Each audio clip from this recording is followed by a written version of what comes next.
por favor, não faz isso não. Fala mal de mim, fala que eu sou feio, que eu tenho um nariz grande, que eu tenho uma testa infinita. Tipo um outro amigo comentou aqui nos comentários, um outro dia. Agora, falar que eu estou falando mal do Nuno, que eu estou queimando o Nuno, meu amigo vascaíno, você tem noção do que você está falando? Eu tenho 33 anos, olha a minha trajetória, olha a minha carreira como torcedor do Vasco. Teve um Natal desse aí há muito tempo atrás, que falaram assim, vou dar um presente pro vascaíno, chegou o escudeiro. Eu sou acostumado com Ribamar, Neto Borges. Tu acha que eu vou queimar o Nuno? Tu acha que eu vou falar mal do Nuno? Que é isso, irmão do céu? Pelo amor de Deus! Fala de mim, fala que eu sou feio, horroroso, que eu não falo direito. Mas tem cada coisa que a gente tem que ler, que sabe, família, tá na tela pra vocês. Olha só o meu amigo Emerson, com todo respeito. Vamos lá, ó. Deixa eu tentar ajudar. O Nuno estava jogando na Europa. E a temporada lá, 24, 25. Ou seja, agora, meio do ano, era para o rapaz estar de férias. Você, como comunicador, deveria saber disso e não queimar o jogador.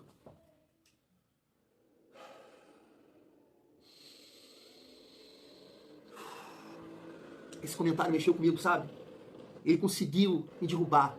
Ele conseguiu abalar as minhas estruturas. Que isso, cara? Emerson, deixa eu olhar bem pra você. Tu acha, irmão, que tem algum vascaíno nesse mundo que vai falar mal do Nuno, que vai queimar o Nuno? Ô Emerson, que é isso, cara? Pelo amor de Deus, é o Nuno. Pode jogar mal um jogo, um outro, mas a gente sabe que tem talento ali, que tem recurso, que tem onde tirar. Eu falo isso o tempo todo, irmão. Você não pode pegar um vídeo e achar que eu não comento isso. Tanto que a matéria que eu li, a informação que eu li, tava ali pontuando. O cara jogou 55 jogos. Eu ainda falei, poxa, ele não tá acostumado, né, com tantas viagens, tantos jogos e tudo mais. A tendência na próxima temporada, né, mais adaptado, vai entregar muito mais. Pelo amor de Deus, que é isso? Desculpa, tá, família, esse desabafo aqui inicial, mas o Emerson, só pode ser aqui também, né, o nome do Chiliquento Rocha, e aí mexeu comigo. Cara, que vascaíno em sã consciência, não sendo Lloyd Augusto, vai queimar o Nuno! Vai falar mal do Nuno! Não aguentei isso, cara. Eu não aguentei isso. Agora, todo mundo, tenho certeza que todo mundo acha que a questão da intensidade, ele tá abaixo, mas não por culpa dele, não porque ele não tá entregando, não porque ele não tá querendo, nada disso. Desgaste. Mas talento, recurso? Ah, não, cara. Ah, não, família. Mas assim, vamos lá. Foco, Thiago. Foco, família. Que amanhã tem decisão. E claro que a gente espera, né, que o Nuno possa ser muito importante, como foi aí contra o Juventude. A gente tem aqui uma resenha boa, né, já que informação do canal Na Torcida Vascaínos, o GE também noticiou que o Verratti vai ser titular amanhã contra o Juventude. E o Diniz me parece também que já definiu, né, o jogador que vai jogar ali no lugar do Jair. Então a gente vai debater aqui essa provável escalação do Vasco, mas trazendo aqui algumas opiniões, né, pra gente debater um pouco mais em relação a essa escolha do Verratti. Na verdade, né, a volta do Verratti, porque é o capitão e artilheiro do Vasco que só ficou fora nessa partida. Então eu quero trazer aqui o Gabriel Farias, né, deixando uma opinião aqui forte, do Jorge Igor, um santista. Eu achei muito bom isso, porque ele é santista, tomou um pau, então ele falou assim, pô, olha só o que fizeram comigo. Vai voltar o Verratti? Não pode. E tem também, família, o Elias Júnior. Cara, se tem um cara que não gosta do Fernando Diniz, é esse cidadão. Esse cara, mas não gosta de forma nenhuma. Além disso, quero trazer aqui também um corte rápido do Pedrosa, né, falando sobre o Matheus França, né, jogador meio atacante que o Vasco está tentando contratar. Então chega aí que tem muita resenha nesse vídeo, mas antes, deixa eu te pedir aquela moral. Se não for inscrito aqui no canal Vasco em Família, se inscreve, deixa o like e ativa o sininho para não perder os próximos vídeos. Comenta e hypa o vídeo para fortalecer o trabalho do Thiagão. Camisa do Vascão, 6-0 animou? Fecha comigo.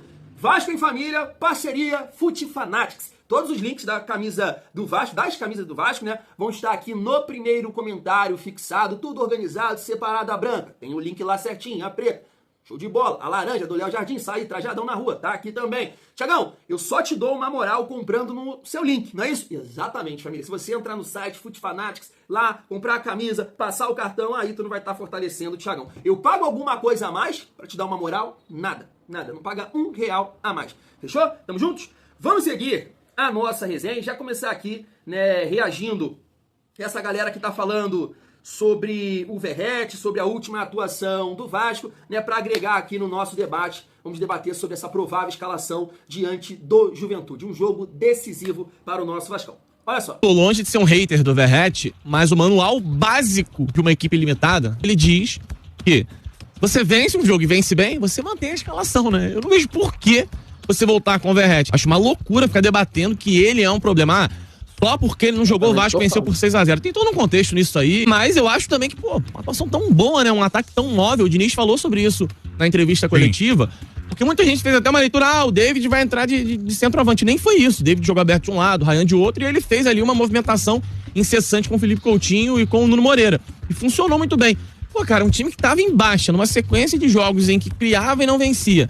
Finalmente vence, mete 6-0. Meu Deus do céu, não tem por que mexer nessa equipe, não tem por que alterar uma peça sequer. O Jair tá suspenso, então você não pode utilizar o atleta, beleza. Aí você vai buscar um outro jogador pra substituí-lo. Agora, no ataque, na linha de frente, dá um descanso pro Verratti, tira um pouco o Verratti desse holofote e deixa ele voltar pra equipe naturalmente. Eu acho até que a longo prazo o Verratti é um titular do Vasco. Com o time funcionando bem, ele é um titular. Em algum momento ele vai receber a oportunidade de voltar à equipe. Alguém vai ter uma lesão, alguém vai ter uma suspensão. E aí o Verratti vai começar a titular. Tem horas no futebol, Breno, que você precisa simplificar. Sim. Precisa simplificar. Você precisa entender o recado que o futebol tá te mandando. O Vasco que criava e não transformava isso em vantagem, criou e transformou isso num 6-0. Pra que mexer no time? Eu sei que cada jogo também tem uma certa estratégia, mas o Diniz falou sobre isso na coletiva também, que ele não gosta de mudar muito de perfil, independente do estádio onde joga. Ele até brincou, onde o gramado for verde tiver uma bola rolando, o meu time vai tentar praticar o melhor futebol. Então, já que no Alfredo Jaconi o gramado é verde, vai ter uma bola rolando, até onde eu sei, mantém. Sim. A prioridade do Diniz não pode ser dar moral ou recuperar determinado jogador. A responsabilidade primordial do técnico é fazer a equipe vencer os jogos, ganhar pontos e atingir seus objetivos. E isso não significa sumir com o jogador do Vasco. Eu brinquei no início do programa, já pode rescindir com o Verratti, porque parece que agora todas as soluções para os problemas do Vasco é simplesmente, deixa o Verratti de fora, como se o Verratti nunca tivesse ajudado, sendo que o Verratti quase sempre decidiu a favor do Vasco. Mas é preciso fazer a leitura do momento. De maluco, inacreditável o que aconteceu ontem no segundo tempo. Um show do Coutinho, um desfile do Coutinho em campo. E com essa mudança no ataque da qual nós temos que falar, né? O Diniz apostando ontem num ataque mais móvel. Na verdade, ele não tinha o Verratti por suspensão, né? Nem dá pra dizer que foi uma decisão estratégica 100% do Diniz. Ele foi forçado a mudar o ataque. E aí você tinha o David mais móvel, fazendo o gol, dando assistência, dando 2 assistências. O Verratti não tem essa característica. E aí o ponto não é só característica, o ponto é fase técnica, né? Você tem isso para olhar também. O momento técnico do Verratti, o momento de confiança do Verratti, não é um bom momento, mas assim, longe de ser um bom momento. Longe, longe. É um momento em que o torcedor já perdeu a paciência. Muitas vezes a dinâmica do Verratti prejudica o ataque do Vasco. É uma questão que pode acontecer. Ele é um cara querido, ele é ainda o artilheiro do time na temporada, tá? Ele tem 22 gols, ainda é o artilheiro do Vasco na temporada, muito importante na bola aérea. Tirou o Vasco de muito sufoco na temporada, mas o momento do Verratti hoje não é um momento para titularidade absoluta, incontestável. É momento para botar essa dúvida. É momento para o Diniz pensar, meu Deus do céu, o que eu vou fazer pro próximo jogo? Né? Será que eu vou conseguir naturalmente conduzir o Verratti de volta ao time titular? É um jogo muito importante quarta-feira, é outro confronto direto. Juventude em Caxias do Sul. É outro jogo fora que pode ter algumas características do jogo de ontem. De um adversário que vai tentar se impor nos primeiros minutos, você vai ter que resistir, sair da pressão, chegar rápido ao ataque e vai precisar de mobilidade e eficiência no ataque. O Verratti não tem entregado nenhum nem outro. Principalmente a mobilidade, a participação. Então, é uma discussão central, tá? Do trabalho do Diniz hoje, do encaixe desse time do meio pra frente, é uma discussão central. Ter o Verratti de volta ou não. Eu acho que não seria crime algum, desconexão com a realidade alguma, não conduzir o Verratti. Isso pode acontecer, gente. Você fica fora do jogo por uma lesão, por uma suspensão, o time melhora, aí fica difícil pra voltar. Concorrência no elenco de futebol é isso, faz parte, é super normal. Então acho que é algo pro Diniz pensar pra quarta-feira e pra sequência da temporada. Depois tem jogo com o Corinthians, né? Outro confronto direto. Olha essa sequência que o Vasco tem. Jogos muito importantes. O jogo vai ser em São Januário. Então é um dever de casa. Dever de casa pro Fernando Diniz. E vou te falar, dava pra fazer mais do que 6, hein? Dava pra fazer mais do que 6. A incompetência do Diniz é tanta. O Diniz, ele não é técnico do Vasco da Gama, ele é técnico do Fernando Diniz. Ele expressa a vontade e a disposição do dinizismo. A incompetência do Diniz é tão grande que ela expressa exatamente a pontuação do Vasco da Gama nesse Campeonato Brasileiro. Então, o que o Diniz aconteceu ontem é porque ele conseguiu enfrentar um adversário de um treinador mais incompetente que ele. Ou seja, vocês estão normalizando um treinador não, nós estamos falando que é extraordinário, não é isso. Que é incapacitado para enfrentar o Cuca, incapacitado para enfrentar o Abel Ferreira. Ganhou a Libertadores outro dia. Incapacitado para enfrentar treinadores qualificados, Leonardo Jardim, e você vai observar o que vai acontecer e o que já está acontecendo com o Vasco da Gama. O elenco do Vasco é fraco, Elia. Depois de, o elenco do Vasco é fraco, não, o elenco do Vasco é fraco. O Diniz é que é bom. Não, então, Elia, o que a gente já tinha acontece? falado. Tu já pensou nisso?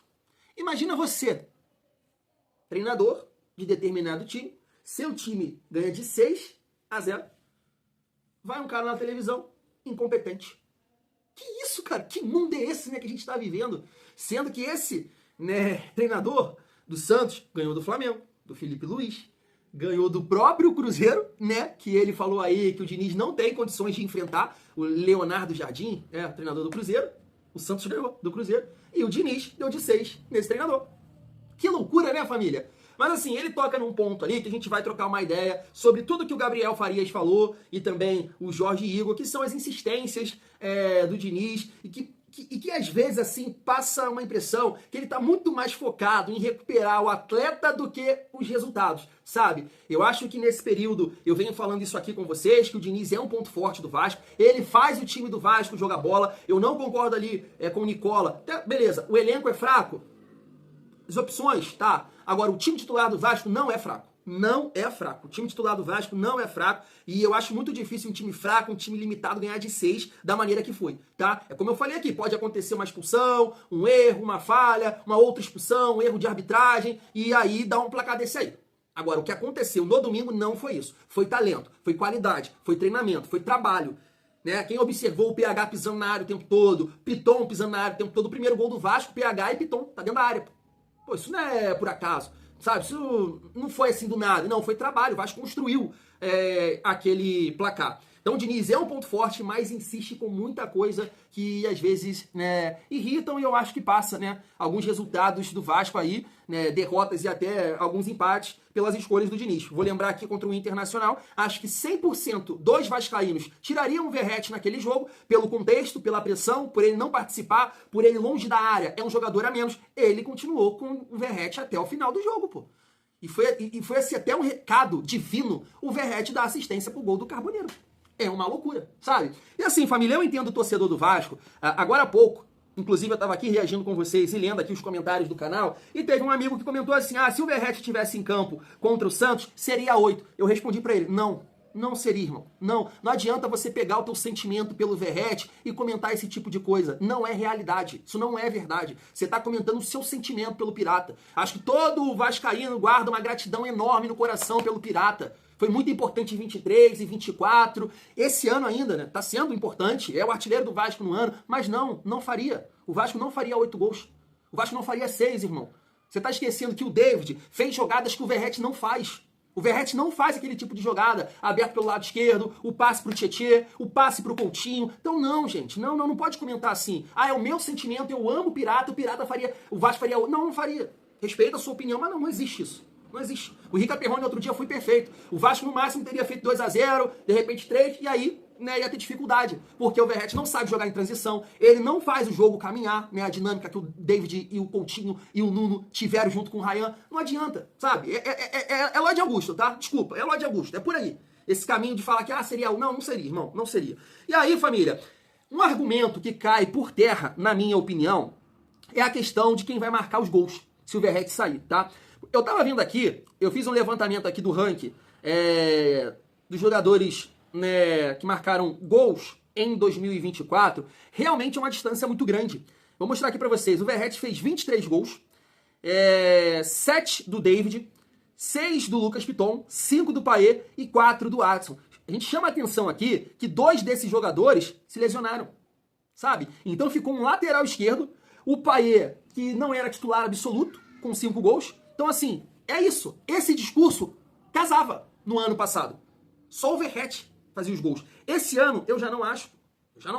Vou mostrar aqui pra vocês. Eu sei que ninguém se aproxima dos números do Verratti, mas o Verratti é o que mais fica em campo. é o que mais joga, ele não sai, eu acho que também justifica. Ele bate os pênaltis, né? O time joga pra ele, eu acho que tudo isso influencia, porque é aquele ponto. Quando o Verratti sai, eu falei isso pra vocês, o Verratti sair do time, vai aparecer outros jogadores pra fazerem os gols, porque vai tabelar, esse jogador vai se movimentar, vai aparecer, vai botar na cara do gol. Foi justamente o que aconteceu contra o Santos. David fez gol, Ryan fez gol, Nuno participou muito mais, né, com as tabelas, com a movimentação, a associação, linha de passe. E o Coutinho também, né, fez 2 gols. Então olha só, o Nuno tem 5 gols na temporada, lembrando que, né, até o final do ano. Ryan já tem 9, Coutinho 8 e o Verratti, aí sim, 22. Então eu entendo que não é fácil você barrar ou poupar ou segurar o artilheiro do seu time. Olha só, Thiago, 22 gols, o segundo tem 9. Mas, família, a gente viu o potencial que o Vasco ganha sem o Verratti. Tem mais movimentação, tem mais diálogo. Então, eu concordo plenamente com o que foi dito pelo Gabriel Farias, Jorge Igor também, em relação a isso. Você tem que entender o jogo. Por exemplo, no jogo contra o Corinthians, eu falo isso aqui, Verratti.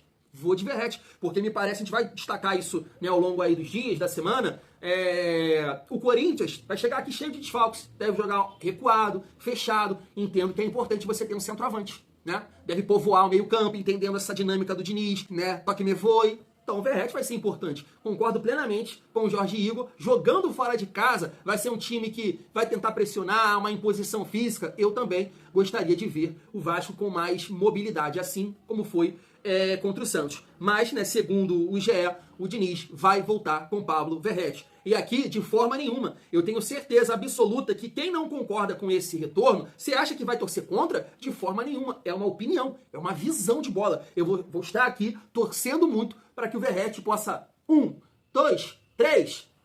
É isso que eu vou torcer. Mas acho, na minha visão, que seria melhor um ataque de mais mobilidade.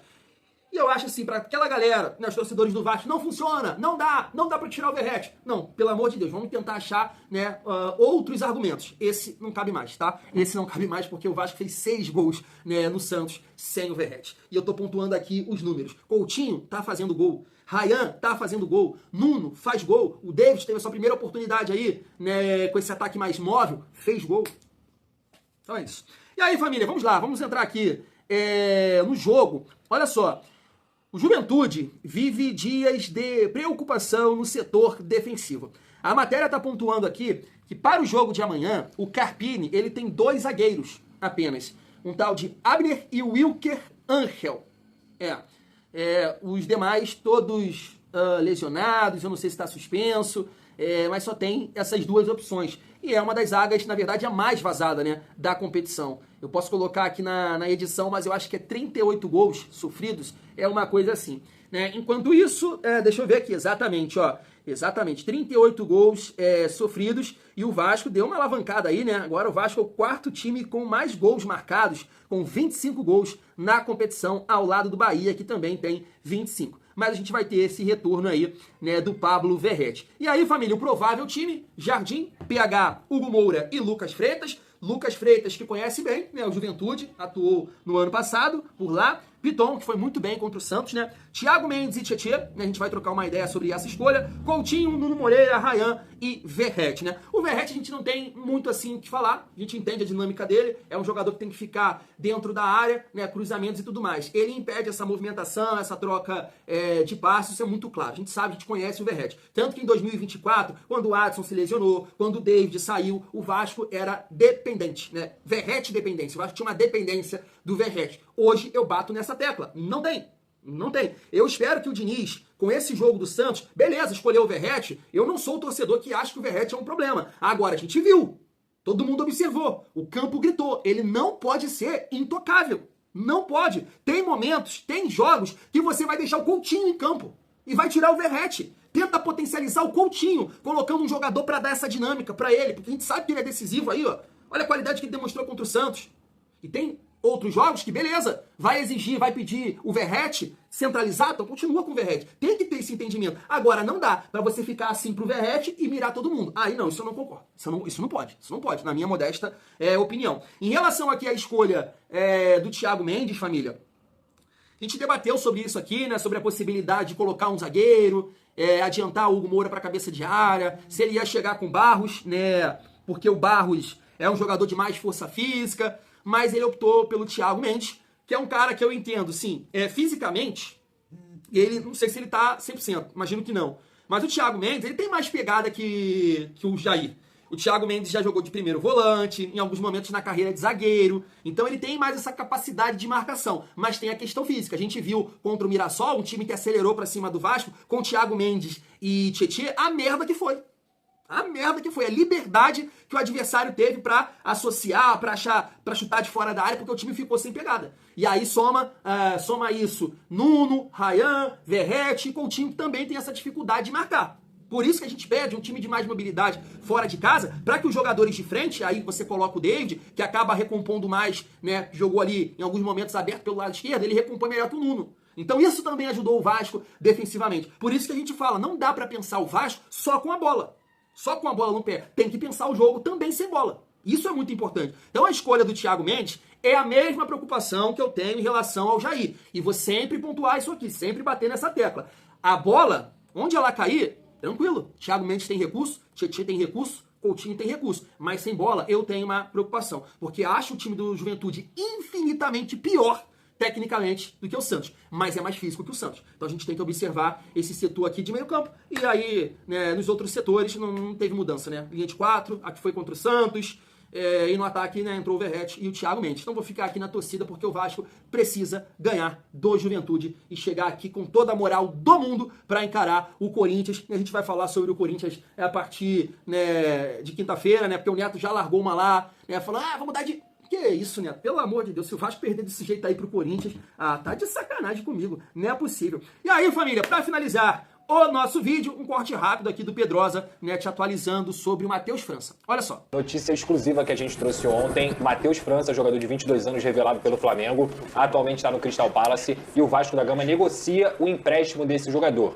O empréstimo sem opção de compra ou obrigação de compra. É um jogador que vem tendo poucas oportunidades no Crystal Palace, conviveu com algumas lesões também, mas sai daqui do Flamengo como uma grande joia, um baita de um jogador para mim, na minha visão, um cara que, se chegar ao Vasco da Gama, vai conseguir elevar o patamar, principalmente das peças que o Fernando Diniz tem ofensivamente, joga de ponta direita, joga de ponta esquerda, joga de meia, pode jogar até de falso 9, é um garoto que tem muita qualidade mesmo, e o Vasco está realmente negociando e vive uma expectativa para que essa chegada aconteça. É uma escolha até que o Felipe Maestro, que é o diretor do Vasco de futebol, deu o aval, é um garoto que ele gosta muito desde a época que era do Flamengo, e o Fernando Diniz também já deu o aval, as conversas estão acontecendo, então há boas chances de rolar. Só que ainda não está assinado. Por quê? Porque o Matheus França, como com tudo isso que eu falei, ele é um jogador que interessa muita gente. O Cruzeiro tentou, outros clubes brasileiros também estão em cima, e até o próprio Crystal Palace recebeu sondagens de clubes da Europa querendo o empréstimo desse atleta. Então hoje o Vasco é o clube mais perto dessa situação. Mas, como eu disse aqui, se não está assinado, meu amigo, esquece. Tem que esperar assinar para a gente poder cravar aqui que ele vai ser jogador do Vasco. Se não assinou ainda, é apenas uma negociação, mas sim, há uma boa expectativa em relação a... É isso, família. Espero,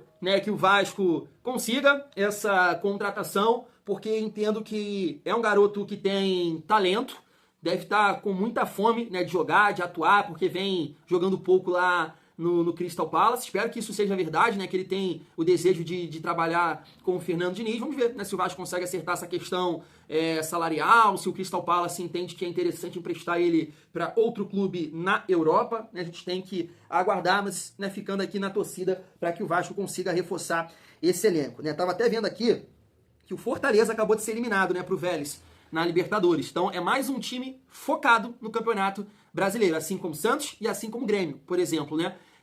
Vitória também. O Vasco ainda está em 2 competições, da galera que está ali na parte de baixo, né? Então isso tem um peso. Daqui a pouco a gente vai jogar contra o Botafogo, dia 27. Depois do jogo contra o Corinthians, tem um jogo importante, né? No meio ali dos jogos contra o Botafogo. Você precisa rodar o elenco, você precisa de jogadores, você precisa mexer no decorrer do segundo tempo, senão a galera, né, vai sentir. Esse é o papo.